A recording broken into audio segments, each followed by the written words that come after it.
Morning, guys. We're on Leviticus chapter 4, and we're moving on to the part of unintentional sins, and they're divided into two sections. Chapter 4 is unintentional sins of commission, and then chapter 5 is unintentional sins of omission.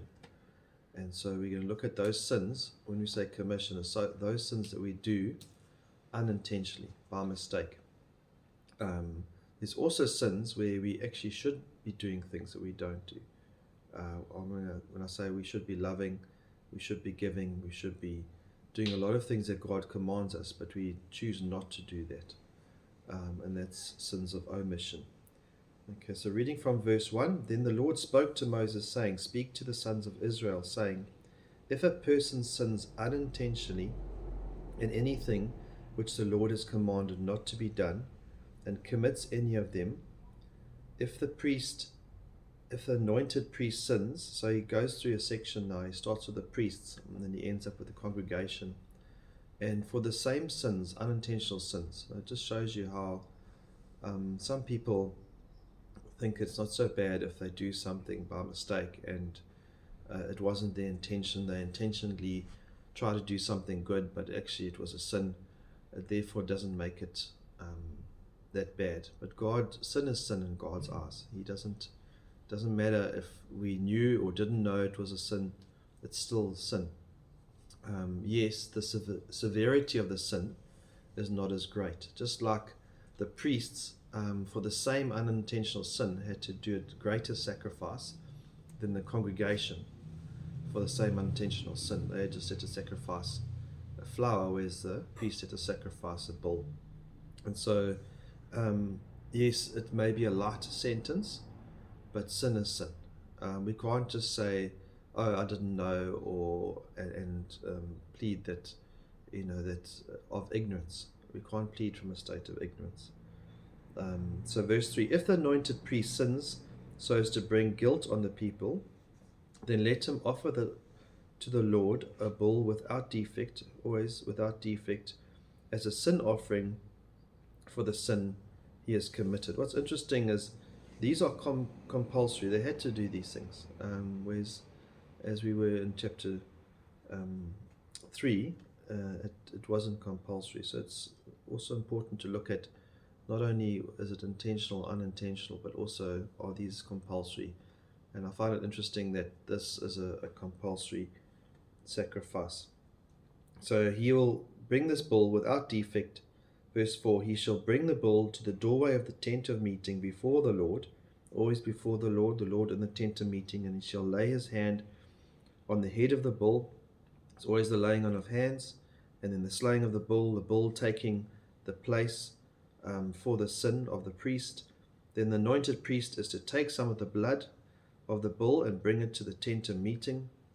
That's where God's presence is. Always, without the shedding of blood, there's no remission of sins, and so there must be blood that is shed. And the priest shall dip his finger in the blood, this is verse 6, and sprinkle some of the blood 7 times before the Lord. 7, the number of completeness. And so 7 times he sprinkles the blood in front of the veil of the sanctuary, and the veil, obviously, the separating God's holy presence from them. And the whole aspect of it is that God is so holy, sin separates us from God, and we need to make right so that we are at peace with God and that we can come into his presence.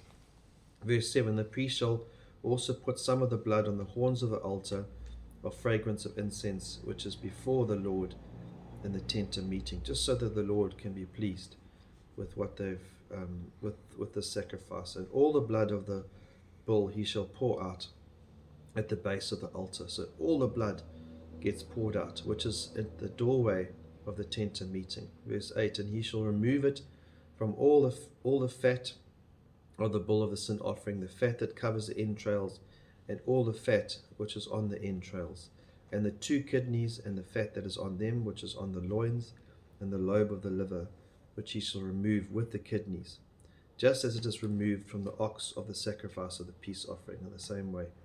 And the priest is to offer them up in smoke on the altar of the burnt offering.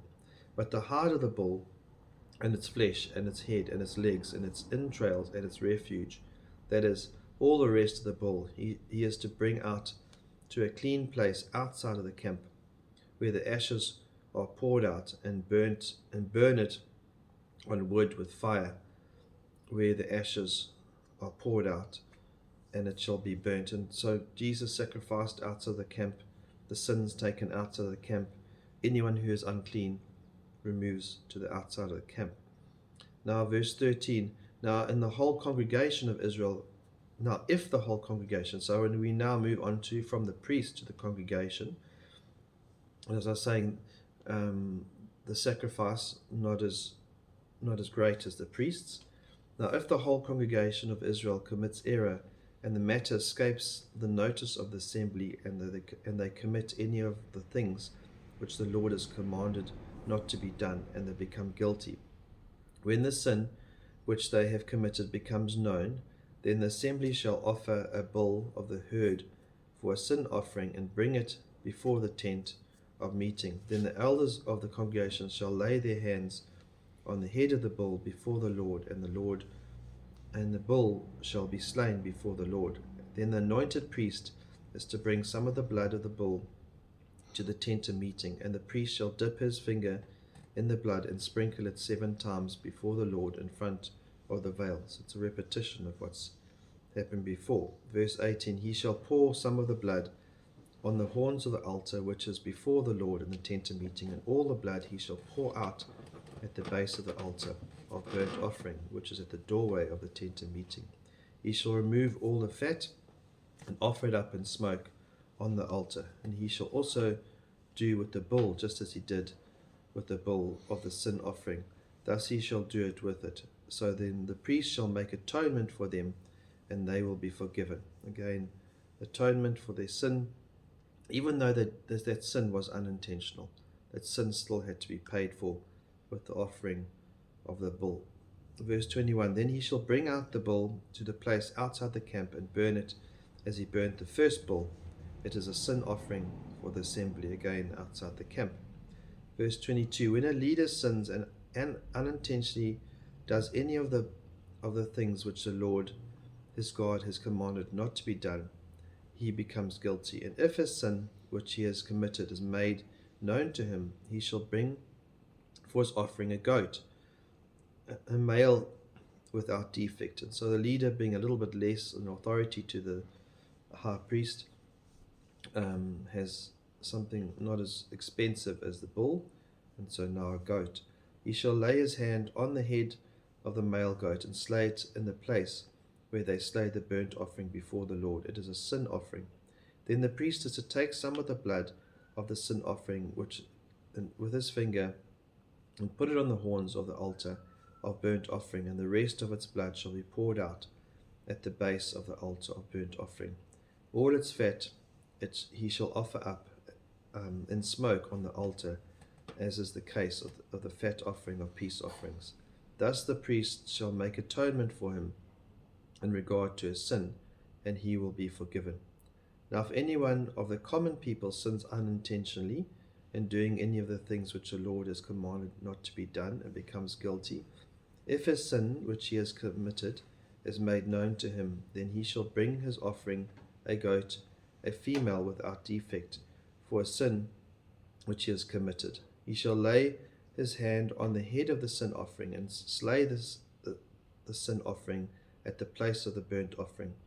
The priest shall take some of the blood with his finger and put it on the horns of the altar of burnt offering, and all the rest of its blood he shall pour out at the base of the altar. Then he shall remove all its fat, just as the fat was removed from the sacrifice of peace offering, and the priest shall offer it up in smoke on the altar for a smoothing aroma to the Lord. Thus the priest shall make atonement for him, and he will be forgiven. But if he brings a lamb as his offering, as a sin offering, he shall bring it, a female without defect. He shall lay his hand on the head of the sin offering and slay it for a sin offering in the place where they slay the burnt offering. The priest is to take some of the blood of the sin offering and his finger and put it on the horns of the altar and the burnt offering, and all the rest of its blood he shall pour out at the base of the offering. And now the final verse, verse 35 of chapter 4. Then he shall remove all its fat, just as the fat of the lamb is removed from the sacrifice of the peace offering, and the priest shall offer them up and smoke on the altar, on the offering by the fire to the Lord. Thus the priest shall make atonement for him in regard to a sin which he has committed, and he will be forgiven. And so a lot of repetition, but we see the same practices, the same symbolism of the blood being shed, the laying of hands, the sin being removed outside the camp, the atonement, the forgiveness of sins, and the holiness of God. And so in order for us to have peace with God, something needs to be sacrificed. And these sacrifices, as we often say, were never enough. And so Christ's sacrifice became the sufficient, complete sacrifice. And so by trusting in him today, he now forgives us of even those sins that we unintentionally do. Amen.